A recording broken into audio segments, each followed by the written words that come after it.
Hello, my sweet babies, and welcome to the first episode of See What Had Happened Was Halloween edition.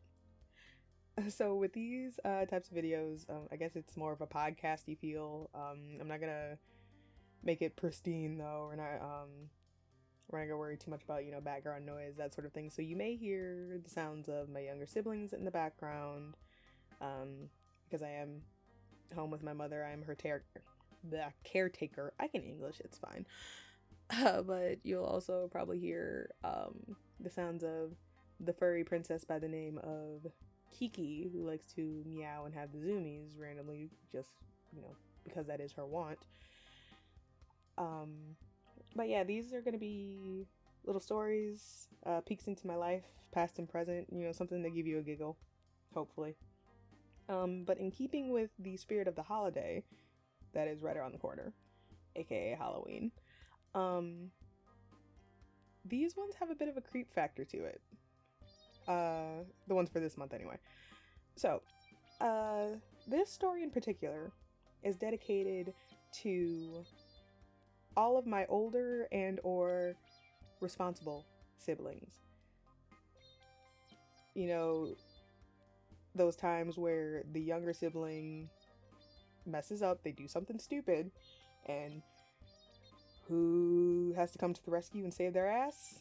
Dun dun dun dun, it's you.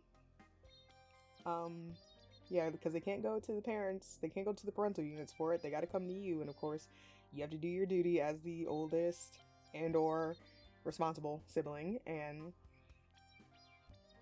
save them from their own hubris. My story is no different. So, going to preface this by saying I have 4 brothers who are younger than me. One just turned 18. Love him to bits, but he is not the brightest crayon in the box.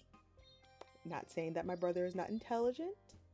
He just has a very, very bad habit of not thinking, before he acts. Bless his heart.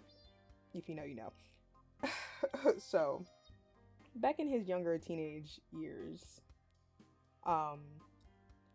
he decided that he was going to participate in a game that many of the other teen folk were participating in. I will not go into detail about the game, but it has to do with the name Charlie. So if anybody remembers that game, he decided he was going to play it. Not only did he decide he was going to play it, he decided he was going to drag one of his little brothers into it. And of course, those two thickest thieves decided, oh yeah, this is going to be a grand old time. So not only were they playing that game, they decided that they were going to sneak and play with a Luigi board in our mother's house. Both of these things went about as well as you would assume. So, Mom finds out that they're doing all this, and she's livid, but I think I was more livid than she was.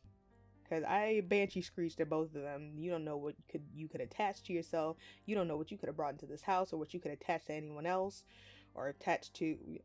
I don't play around when it comes to stuff like that. But of course, in usual teenage boy fashion, they scoff at my warnings. They scoff at Mom's warnings, and they think they know more than we do. So, over the next few weeks, I noticed that there were often times when the boys would go talk, the two of them would go talk to Mom. Whenever I would walk into the room, the conversation would just stop. Now, I'm not going to disrespect your privacy when you're talking to Mom. There are conversations that I don't need to be privy to when you're talking to Mom. Especially not, teenage boys trying to talk to their mom. Like, nah, I didn't really care. But I just thought it was interesting that almost every single time they would talk to Mom, and I would walk into the room, the conversation would stop. Unbeknownst to them, though, I kept catching little snippets of their conversations. The younger of the two told Mom that he kept seeing a dark, shadowy figure in his room. And it would hang out by the door, and it would creep closer and closer to his bed, and it was almost like it was trying to trap him in the room. The older of the two said almost about the same thing. Also talked about, somebody grabbing his shoulder. But the two of them also told mom that they would hear someone calling them, and it sounded exactly like her. But it would be either, mom wasn't home or she hadn't said a word. But they would claim that, we keep hearing you calling us. And so I left it alone. Until one day when I was home by myself. So I'm in the living room, just sitting down, minding my own business. The kids were off at some day camp thing or something, and my mother was running errands. And I'm sitting in the living room scrolling through TV, not terribly interested in anything, and then I feel something, like somebody else is in the house. That feeling you get when there's another presence around. And I was hearing like really light shuffling, and I happened to look up, and there I see this, it's a shadow person. There's no other way I can describe it. The shadow person walked by the entrance of the living room and go towards the stairs. But then it stops and it turns, like it looked at me and like, I don't know, I just got this feeling of, oh shit, I've been caught. And then it went from leisurely walking to bolting like it was running away from something. And all I could say was, gotcha. So immediately I call my mother and tell her what I've seen.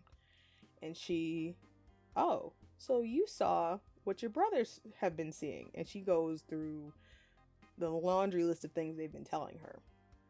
And me, being the resident witch of the house, I get to cleansing and blessing and, praying, oil, incense,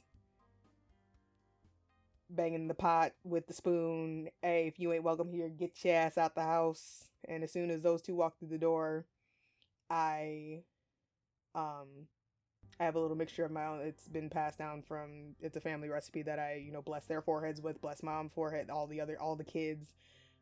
Just, I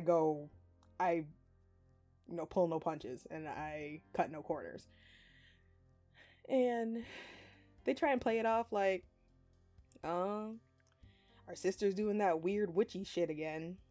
And the older one asked me, what's all this about? Like, why are you doing all this? Like, this is ridiculous. Like, this is stupid. And I turned to him, deadpan. No expression, nothing. Just tell him, Mom told me everything. Next time, you better listen to me. And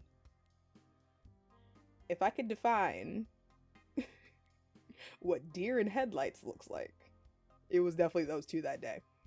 So, moral of the story, when your older sibling or your responsible sibling tells you don't do something, maybe don't do it.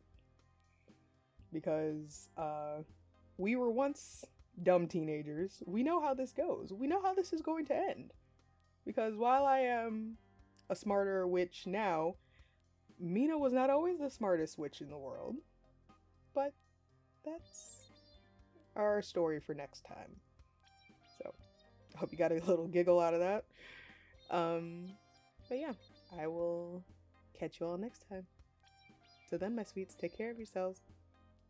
Okay, I love you. Bye-bye.